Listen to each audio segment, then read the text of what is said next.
Alright guys, so today is International Houseplant Day. It is January 10th, and I guess the reason they did that is because it's colder than shit in half the country. So that's why they want to talk about indoor houseplants. So you can see here we've got some of our houseplants here in Parkersburg, West Virginia, and we want to welcome Dorinda to the channel. I met her last night at my job and told her I was going to do a video on houseplants and gardening. So I had some before, they're now gone, they've been deleted. We're going to start from scratch and get more.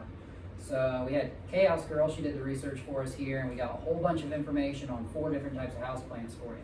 So the big one right here that you see is called Dracaena. There are different types of Dracaena, and this thing can actually grow 6 to 10 feet. When you see them in the stores, you often see them real small, or you can actually see them. I've seen them in stores taller than me too when I was in the Army. It's also called corn plant.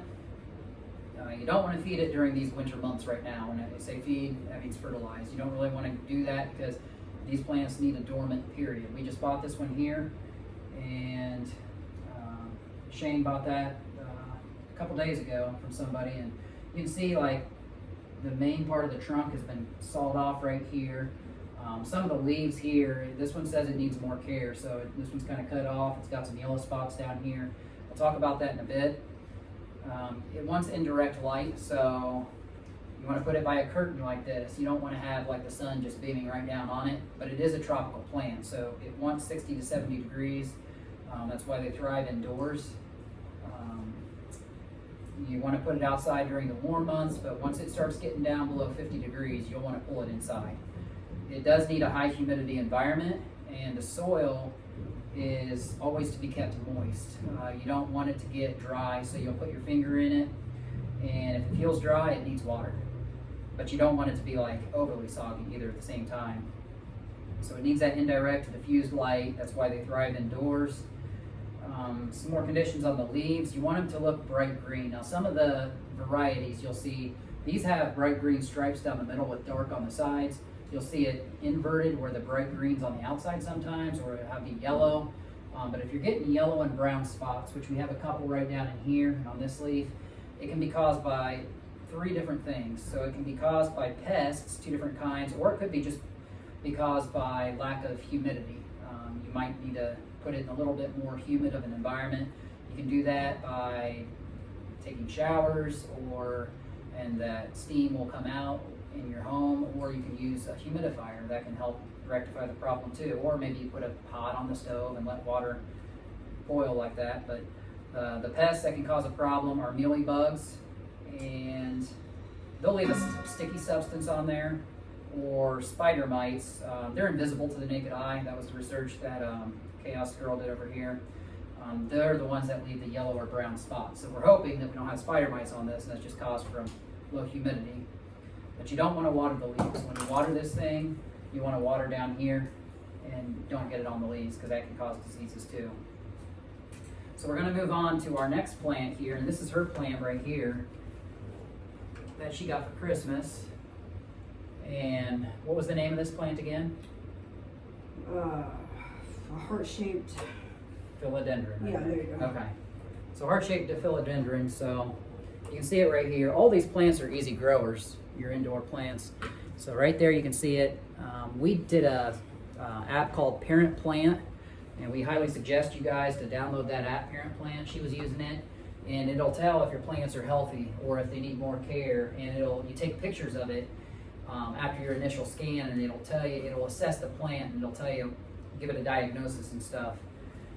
So for this one, heart-shaped philodendron, it's toxic. You don't want to leave it down where your dog or your cats can eat it, and even humans, like small children, if they were to ingest the leaves, it'll cause swelling of the mouth and the gums and stuff like that, and the throat, yeah. Which could be highly dangerous and could stop you from breathing. Yeah. If enough is ingested. Yeah, if say your little kid ate some of those leaves, it don't look appealing to an adult, but a kid, you never know, and it could actually cause anaphylactic shock and cause that burning and swelling of the mouth. So you probably have to call a poison control center. So that's why you want to keep it on a higher shelf to where pets and kids can't get to it, or in a hanging basket or something. But they look really nice. It's actually my favorite of the 4 plants we've got here. Don't eat the berries that are produced in the summer. And let's see, it's an easy grower. You might want to do some slight pruning if it gets like way out here, and it'll lead to a more lush, compact growth. You'll want to water and fertilize every 2 weeks. You can use fertilizer sticks. Most people will probably water more than 2 weeks, but you don't want to go crazy with this plant. It doesn't need to be completely saturated. If you just water once every 2 weeks, that is enough for this plant, as long as it has good drainage with the soil. The third plant that we're going to talk about is what I call a wandering Jew, but it's also called an inch plant, and we got this from our coworker Kelly at my job at Mother Earth Foods. So there you can see it, and we've got it propped up on a stick right now. Normally these plants will be like growing flat on the ground and stuff, and as far as the inch plant, basically if the soil feels dry, just water it, common sense. This plant here, it didn't look like it, but it is healthy as determined by the parent plant app. It's another easy grower. It requires partial sun like most of your indoor plants do. And this one cannot tolerate cold temperatures. So you want to keep the temperature, room temperature, about 68 or above if you put it outside during the summer months. And your summer months, your nights will be warm, so you can actually leave it out during 3 to 4 months of the year. The last plant we want to talk about is English ivy, and you can kind of see it down here a little bit. It's kind of hard to see on that video, but this one was healthy. It was determined by the parent plant app.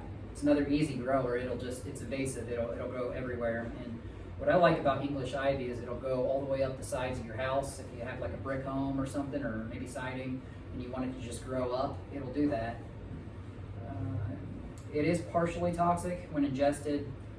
You want to water and fertilize every 2 weeks, so a medium watering schedule, kind of like the wandering Jew down here. It also requires indirect sunlight, so maybe put it in a partially shaded area, like on the side of your house or under a tree. That's why you'll see ivy growing up trees a lot, because they actually kind of want that shade.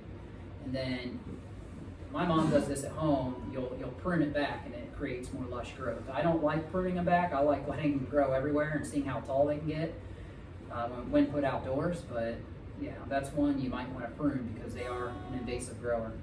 So that's all we've got right now on these 4 house plants for you. We hope you learned something. We encourage you to download the Parent Plant app. And that's it for International Houseplant Day on January 10th.